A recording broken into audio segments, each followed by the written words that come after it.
Bangla calendar বলছে এটা চৈত্র মাস, কিন্তু গরমটা যেন পড়েছে ফাগুন মাসের মতো। ঠিক ফাগুনে যেমন আগুন ছোটে।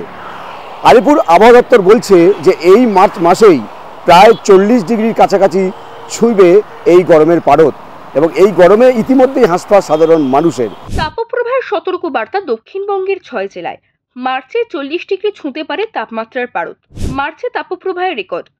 1941 সালের 23শে মার্চ তাপমাত্রা ছিল 41.1 ডিগ্রি সেলসিয়াস। 2006 সালের 26শে মার্চ তাপমাত্রা ছিল 40.6 ডিগ্রি সেলসিয়াস। 2010 সালের 22শে মার্চ তাপমাত্রা পৌঁছেছিল 39.6 ডিগ্রি সেলসিয়াসে। 2018 সালের 14ই মার্চ তাপমাত্রা ছুঁয়েছিল 37.5 ডিগ্রি সেলসিয়াসে। 2021 সালে 31শে মার্চ তাপমাত্রা ছুঁয়েছিল 39.3 ডিগ্রি সেলসিয়াসে। 2022 সালের 28শে মার্চ সর্বোচ্চ তাপমাত্রা ছিল 36.7 ডিগ্রি সেলসিয়াস। এই গরম থেকে বাঁচতে বেশি করে জল খাবার পরামর্শ দিচ্ছেন চিকিৎসকরা।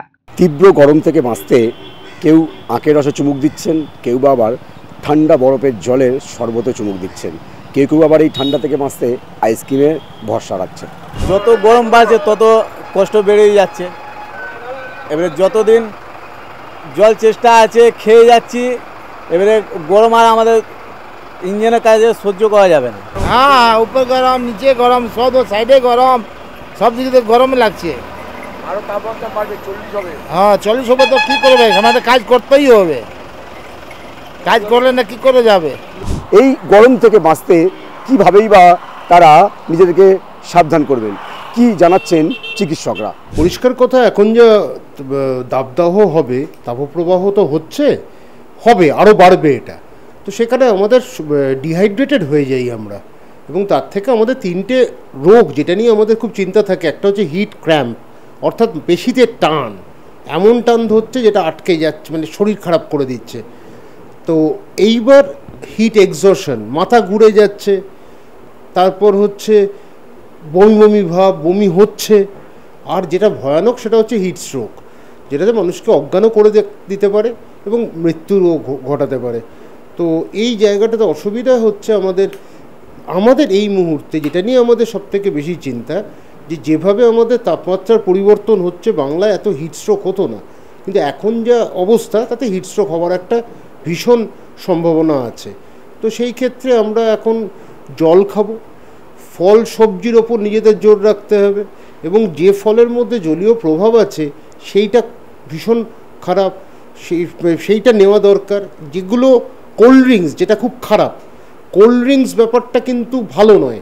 আমরা কোল্ড ড্রিঙ্কস খেয়ে ফেলছি এই গরমের মধ্যে, গলাটা আরাম হচ্ছে, কিন্তু আসল জায়গাতে যেখানে শরীরটা খারাপ করে দেবে সেটা হচ্ছে আমরা বারবার কোল্ড ড্রিঙ্কস খাবো, ডিহাইড্রেশনের সমস্যাটা যাবে না। তো সেখানে কি হবে? সেইখানে জায়গায় ডিহাইড্রেশনটা যদি আমি কন্ট্রোল না করতে পারি, আমি শরীর খারাপ করব। অনেক কোল্ড ড্রিঙ্কস খেলে কি হবে? পেটটা ফুলে যাবে, অস্বস্তি হবে। শাকসবজি, তেল মশলা খাবো না। যে ফলগুলো জলীয় প্রভাব বেশি সেইগুলো খাবো। এই যদি আমরা হালকা খাবার করতে পারি, হালকা জামা কাপড়, সুতির জামা কাপড়, আর সকালবেলা যা বেরোনোর বেরিয়ে যাব, অভ্যস্ত যে কাজে নই সে কাজটা করতে যাব না। যদি মানে অনভ্যস্ত কাজ আমরা করতে যাই তাহলে কিন্তু বিপদ আছে, হিটস্ট্রোক হতে পারে, এবং সেটা নন এক্সারশনাল হিটস্ট্রোক বলে, যেটা বাচ্চাদের এবং বয়স্কদের হতে পারে।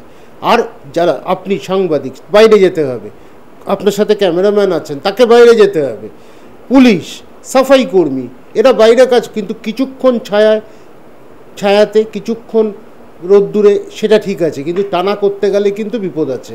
সুতরাং সেখানে জলের পরিমাণটা বাড়ান, খনিজ পদার্থ অর্থাৎ ওআরএস, ফলের রস হতে পারে, এইগুলো বাড়িয়ে যান, তার দেখবেন শরীরটা সুস্থ থাকবে।